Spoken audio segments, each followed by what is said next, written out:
Take this opportunity to welcome everyone to the 6th Annual Athens Wrestling Hall of Fame ceremony.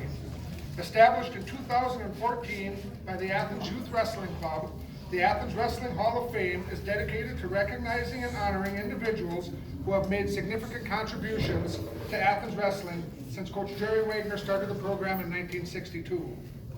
These individuals inspire young athletes to achieve greatness of their own through hard work and dedication. It is our goal to continue the great wrestling tradition, community support, and to preserve the legacy of those who have done great things for Athens wrestling. At this time, I'd like to ask Ryan Frame to come up to read Cliff's bio. Welcome, everybody. Tonight we're here to honor one of Athens wrestling legends in Cliff Ange. Cliff was Marywood Conference second. Let me move up a little bit. Marywood Conference second four-time conference wrestling champion during his 1983 to 1986 high school wrestling career, winning conference at weights 98, 112, 126, and 138. And he was Marywood Conference most valuable wrestler his junior and senior year. Cliff was a three-time WIA state wrestling team tournament qualifier, placing fourth at 112 pounds as a sophomore and in 1984. He also helped contribute to Athens' first state team championship and was state champion his junior and senior year at 126 and 138. Cliff was also the first of only 3 Athens wrestlers to go through an entire season undefeated. Outside of Cliff's high school wrestling career, wrestling is a big part of Cliff's life still today, as he can be observed reffing matches across the state, including 8 state tournaments to date. Cliff was Jerry Wagner's representative when he got inducted into the National Wrestling Hall of Fame in 2001, a recipient of the Jerry Hahn Award, has been to every WIA state tournament since 1982, is the only wrestling official to both win and ref both a state individual and state team championship, and has run wrestling practices, camps, and give motivational speeches to Athens wrestlers over the years. On a personal note, I can still recall back in high school during practice when Cliff would come up and push us to get the most out of every one of us. At the time, nobody liked it, but looking back now, we're all very grateful. Thank you, Cliff. On occasion, I will get phone calls on Sundays during youth wrestling season from Cliff, asking if my kids are wrestling anywhere, because he would come to watch. Although I can't help but think, for a second, that he is more interested in all the single moms that will be at the tournament. I know that he cares and enjoys watching all of our young wrestlers and is looking out for their best interest. At this time, I will hand the podium off to Cliff's younger brother and 2017 Athens Wrestling Hall of Fame inductee, Sean Ange.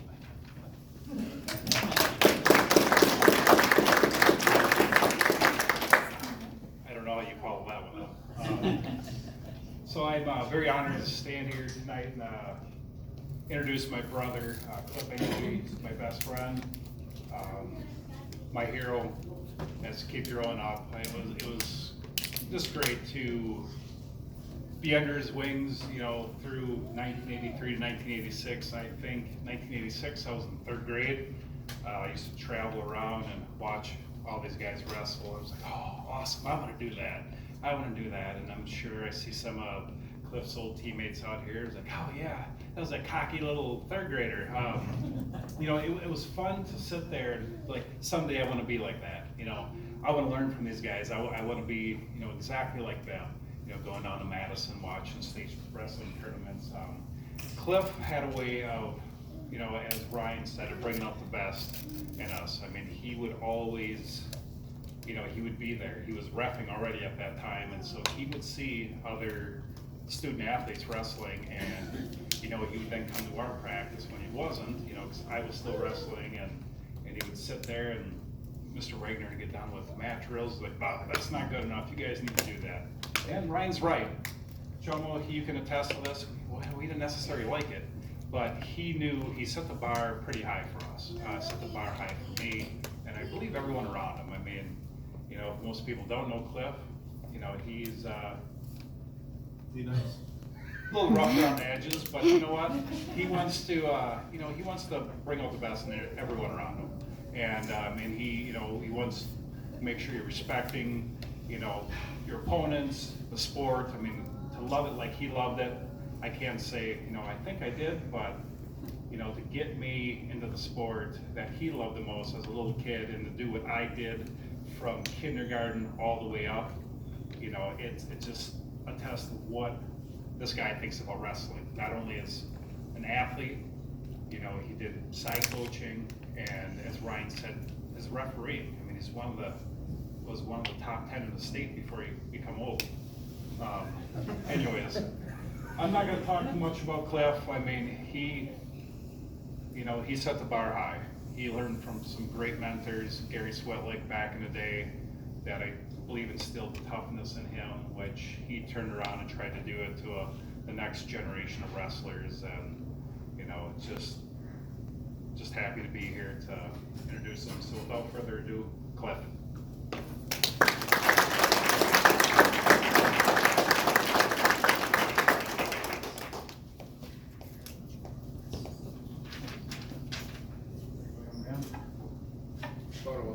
Cliff Ange, for all that you have done for Athens Wrestling, on behalf of Athens Youth Wrestling Club, it is our pleasure to present you a plaque for your induction into the Athens Wrestling Hall of Fame. Congratulations.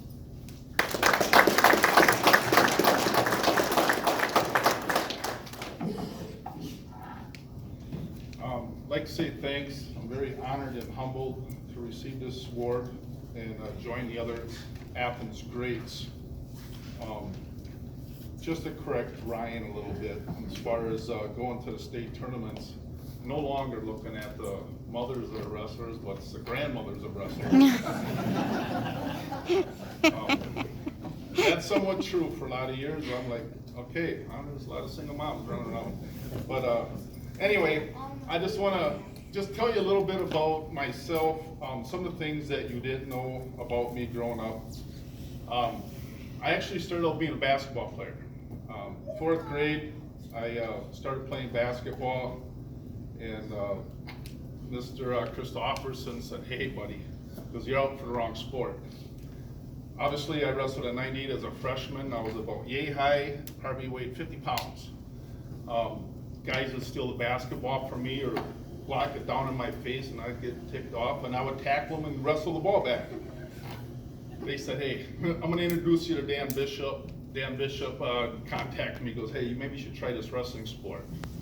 So 4th grade, 5th grade, I had my first tournament, and that's where it all begun for me. I loved it.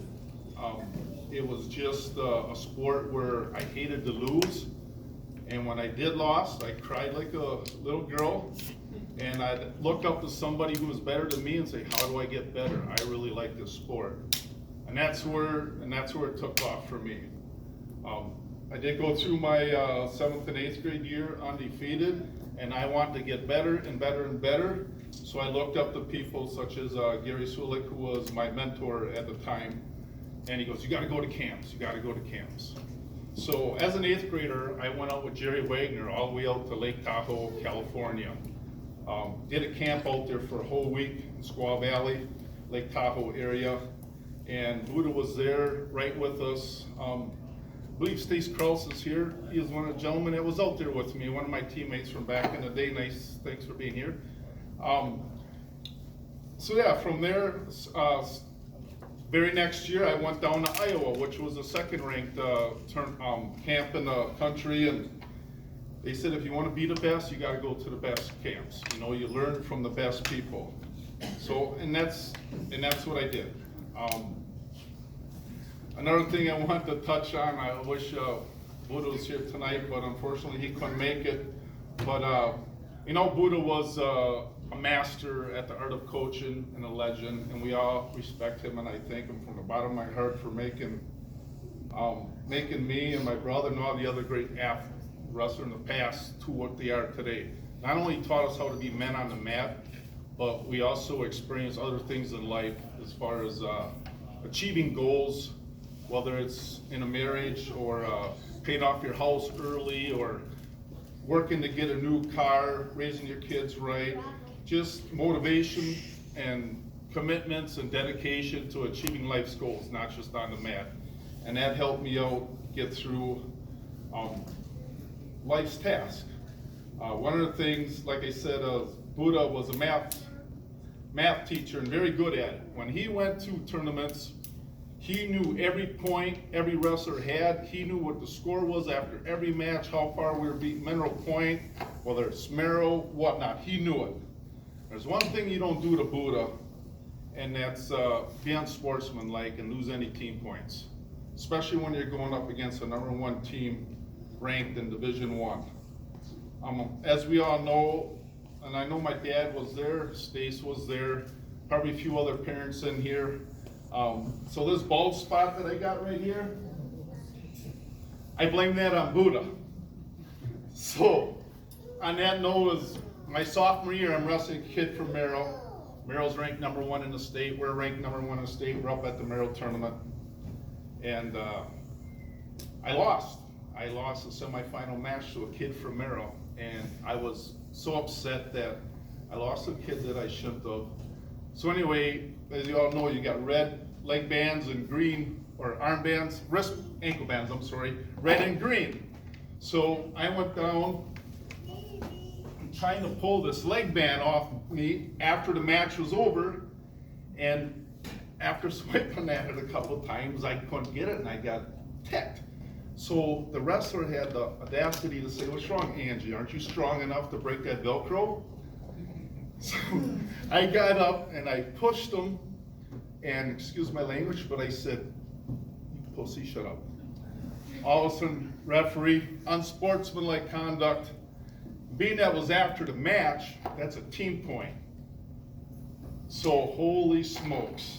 I didn't know what would come after that, but when I turned around, boom, I ran into Buddha, was right there to meet me on the mat, grabbed me by the back of the hair, and I was only 112 pounds, and the fans that were there that night, they said, "Cliff, your feet didn't even touch the mat."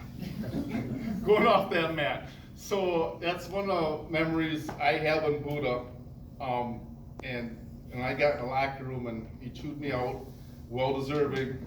I prayed that we did not lose that tournament by a point. And we did prevail and we won the tournament. So that's one of my highlights that I had.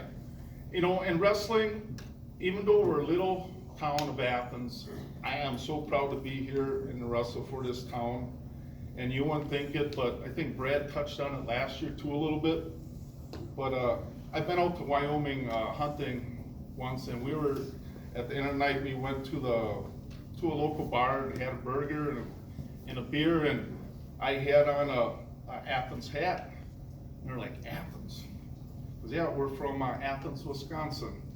Well, here down in Columbus, Ohio, Wyoming must have had some team there one year, and you wouldn't think Wyoming would have wrestlers out there, but he goes, "You're Athens." He goes, "Were you guys in Columbus, Ohio?" Here we are out in the middle of Wyoming, and these people heard about Athens. And I just thought that was cool. And they bought us drinks that night, and we just BS'd, and it was just one thing I'll never forget. Another time, I was down in Fort Myers, Florida. And I was down there on spring break with a bunch of wrestlers, and from Abbotsford actually, Shimenauers. And one of the guys walked into this bar in Fort Myers, and he had wrestling shoes on. All of a sudden, this bouncer was there, and he looked, "Wrestling shoes?" He goes, "Who are you guys?" He goes, "Oh, we're from Wisconsin." He goes, "Wisconsin?" He says, "I'm from Wisconsin."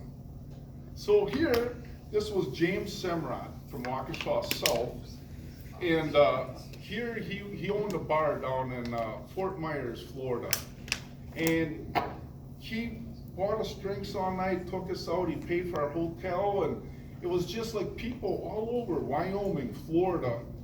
I mean, it's one big family, and that's what I love most about the wrestling. Everybody's family. I mean, guys remember Kel Takis and Dan Parley are some of the coaches that we went head to head, and everybody hated us because we were good. But at the end of the day, now these guys are some of my best friends. I officiate with them, and it's just one great big family when all's said and done. I've been officiating, there's only, I think, what do we got, 32 state champions out there? I counted them early, I'm not sure. 32 state champions Athens has, and I've watched every single one of them get their hand raised but two. The only two I didn't see was the late Pat Swillig, which I was too young to be down in Madison, and I think it was Bobby Lissa's first. So I'm very proud, and I will be down there again this year and every year after until I can't anymore. So I guess that's all I really got. I'd like to say again, thanks to everyone for being here and the people that voted for me. And again, I'm humbled and very honored to receive this award.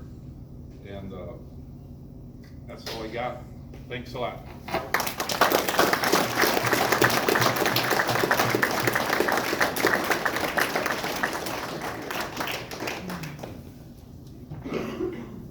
We'd like to take this opportunity to thank everyone who made this event possible, including all of the Athens Wrestling Club members, the School District of Athens, Athens Wrestling alumni, all of the family of Cliff and his friends. On Friday, January 24th and Saturday, January 25th, we have our annual middle school and youth tournaments. Proceeds from these tournaments are what make nights like tonight possible and the social after tonight possible. It keeps the youth program running so we can have future Cliff and Sean and Ange's running around, hopefully to have them in 25 years standing up here and enjoying the limelight. So if we can have any help from anyone, if you're willing to help or offer, we would definitely take the help. Also, we have our annual wrestling club raffle, which I believe, Dale, you have the tickets now for now? Ryan will have the tickets. Ryan will have the tickets. Dale passes the buck again. Takes him away before he goes to the landmark. You can talk to any wrestling club member, and if you don't know who they are, ask Dale. He'll tell you. Since Ryan's got to take care of the tickets, Dale can point you to the right direction. One other thing, Cliff, to reiterate on Cliff's side, the state wrestling tournament is not too far in the distant future. Tickets were ordered today, all that we could order. Anybody that wants to go has to let me know as soon as possible. We are not ordering any more than we have to because they're not hard to get rid of, but we don't want to be stuck with, and they're $60 for the 5-session weekend. So if anybody would like a ticket, let me know as soon as possible so we can get those ordered next Thursday. That's when the general public tickets go on sale. Outside of that, we'd like to invite everyone to Landmark after the match tonight for a social. And congratulations, share stories with Cliff and Sean, and hopefully we'll have a good duel tonight. And once again, let's congratulate Cliff on his induction.